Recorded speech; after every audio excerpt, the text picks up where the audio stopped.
Okey, Assalamualaikum dan selamat malam untuk puan semua. Pertama sekali saya Razi minta maaf sebab lambat buat video present ni. Lagi satu, maybe video ni akan ada kekurangan sebab saya tak ada laptop untuk letak slide di sebelah. Malam ni juga hujan rahmat, mungkin audio kurang jelas. Itu saya minta maaf. Yang pasal slide tu, InsyaAllah saya buat yang terbaik. Saya akan screen record serta buat audio background di belakang. Okey, kita teruskan dengan present tersebut lah. Okey, berbalik kepada pembentangan untuk final project 1 untuk SEM 4 ni. Memperkenalkan, nama saya Muhammad Razi bin Rozi daripada DE 4A. Untuk tajuk projek saya kali ini ialah Top Water Smart Cleaner Automatic. Okey, untuk abstrak, sensor ultrasonik merupakan salah satu pengesan yang digunakan untuk mengesan apa-apa objek halangan yang berada di sisi kiri dan kanan robot dengan sudut pandang 45 darjah, bertujuan untuk mengelakkan dan mengubah haluan agar tidak berlanggar dengan objek. Bagi membuat robot ini mengelak, pengesan ultrasonik digunakan sebagai masukan ke Arduino Uno dan 2 DC motor untuk menggerakkan robot. Sepanjang robot ini berjalan, pengesan ultrasonik dipasang bagi mengesan halangan. Jika pengesan mengesan dinding atau halangan di hadapan, ia akan memberikan isyarat atau signal kepada Arduino Uno, serta Arduino akan memberhentikan salah satu DC motor untuk membuat robot itu berpusing. Robot berpusing bergantung pada kedudukan robot. Jika halangan berada di sebelah kanan robot, ia akan berpusing ke arah kiri. Jika halangan berada di sebelah kiri robot, ia akan berpusing ke arah kanan. Kedua-dua DC motor kembali dihidupkan jika pengesan ultrasonik tidak mengesan halangan.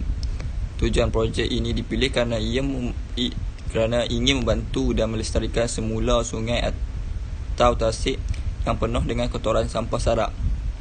Sampah yang berada di permukaan air akan dipungut secara automatik dan akan disimpan di dalam tong simpanan sampah yang telah disediakan di bahagian belakang robot. Ini akan menyebabkan proses pembersihan dapat dilakukan dengan cepat dan kurang tenaga kerja manusia digunakan. Untuk pendahuluan, sensor ultrasonik adalah instrumen elektronik yang digunakan untuk mengesan objek yang menghalang pergerakan robot semasa robot berfungsi mengutip sampah yang berada di atas permukaan air. Selain itu, Light Dependent Resistor iaitu LDR juga digunakan untuk mengesan kecerahan ketika waktu malam supaya mengaktifkan litar kawalan lampu pada robot untuk melakukan proses mengutip sampah pada waktu malam atau pada waktu robot melalui kawasan yang gelap. Untuk penyertaan masalah bagi projek ini, sungai atau tasik yang penuh dengan sampah di permukaan amat susah untuk dipungut dan memerlukan tenaga kerja manusia dan masa yang banyak.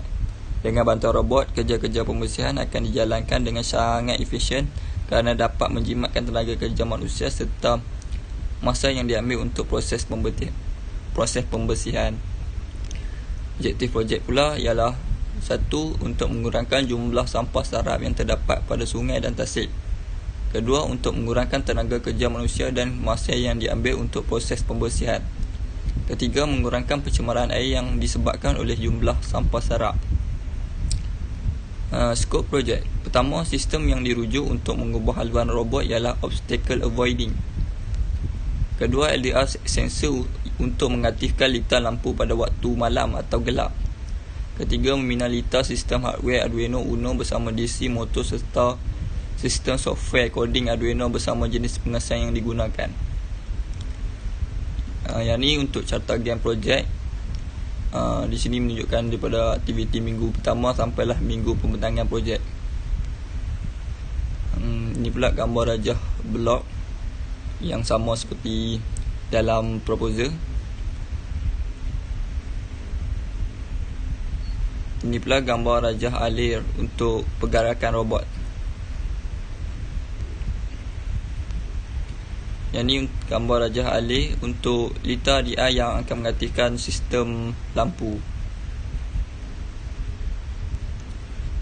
Kos yang dianggarkan bagi menyiapkan projek ini dilihat secara kasar. Jumlah keseluruhan yang dianggarkan ialah RM170. Okey, terima kasih.